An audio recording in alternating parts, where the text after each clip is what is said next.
दीपावली, काली पूजा, छठ महापर्व और प्रकाश पर्व को लेकर जिला प्रशासन की ओर से तैयारी शुरू कर दी गई है। रांची के उपायुक्त वरुण रंजन की अध्यक्षता में आज पुलिस प्रशासन, नगर निगम और आयोजन समिति के सदस्यों की बैठक हुई। बैठक के बाद उपायुक्त वरुण रंजन ने कहा कि पर्व त्योहारों के दौरान साफ सफाई और लाइट की व्यवस्था समेत कई महत्वपूर्ण बिंदुओं पर चर्चा की गई।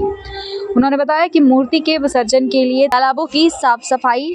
और रूट तय किए गए हैं। निर्देशित किया गया है कि निर्धारित रूट पर ही शोभा यात्रा निकालने के साथ तय समय पर विसर्जन का कार्यक्रम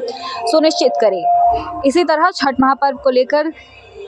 सुरक्षा के मद्देनजर 3 कैटेगरी में छठ घाट को वर्गीकृत किया गया है। आगामी अभी दीपावली, काली पूजा, छठ और फिर गुरु नानक जयंती का पर्व त्यौहार आना है, उसको लेकर के बैठक की गई, तैयारियों की समीक्षा की गई।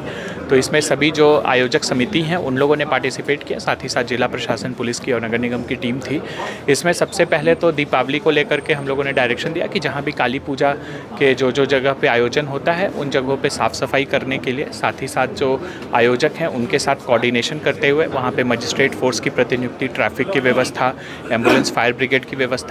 और साथ ही साथ पंडालों में भी सफाई हो और वहाँ पे जो डिज्नीलैंड और मेला लगते हैं उसकी भी समय समय पे साफ़ सफाई हो, उन चीज़ों को करने के लिए डायरेक्शन दिया गया है। साथ ही काली पूजा का जो विसर्जन होता है उसको लेकर के भी डायरेक्शंस दिया गया है कि विसर्जन रूट्स को सभी थाना प्रभारी देख लें। जो विसर्जन के लिए जो तालाब वगैरह होते हैं उनको चिन्हित करते हुए वहाँ भी साफ़ सफाई कराएं, लाइट्स की व्यवस्था रखें और उनके साथ कोऑर्डिनेशन करते हुए समय पे विसर्जन कराएं, कोई रूट में परिवर्तन वगैरह नहीं हो पूर्व के समय से।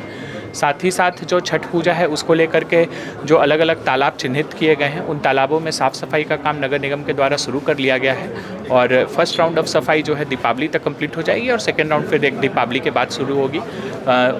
हम लोगों ने सभी तालाबों को 3 कैटेगरी में डिपेंडिंग अपॉन कि वहाँ पे कितना क्राउड रहता है और वहाँ पे पानी वगैरह को लेके क्या डेंजर है उसमें कैटेगराइज कर रहे हैं और उसके हिसाब से NDRF, SDRF, गोताखोर, बोट और जो रेस्क्यू मैकेनिज़्म होता है उसको हम लोग इन प्लेस कर रहे हैं। तालाबों में बैरिकेडिंग करने के लिए भी कहा गया है, साफ़ सफाई के लिए कहा गया है, प्रकाश की व्यवस्था करने के लिए कहा गया है। साथ ही साथ नगर निगम से अनुरोध किया गया है कि जितने भी हमारे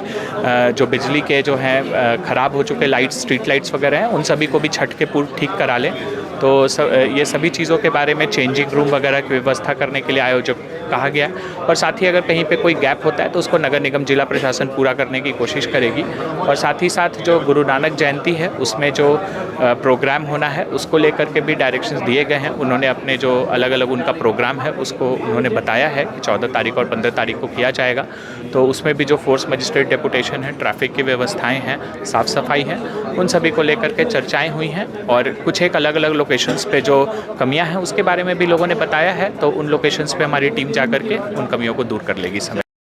रांची के उपायुक्त वरुण रंजन ने कहा कि क्योंकि राज्य में विधानसभा चुनाव के तहत आदर्श आचार संहिता लागू है, इसलिए आयोजन समिति को आदर्श आचार संहिता का पालन करते हुए पर्व त्योहार मनाने का निर्देश दिया गया है। अभी हम लोगों ने बताया है कि चूंकि चुनाव के बीच में ये हो रहा है तो हम लोगों ने बताया है कि जो आदर्श आचार संहिता अभी लागू है, चूँकि जो है अभी इलेक्शन का नोटिफिकेशन का पीरियड चल रहा है,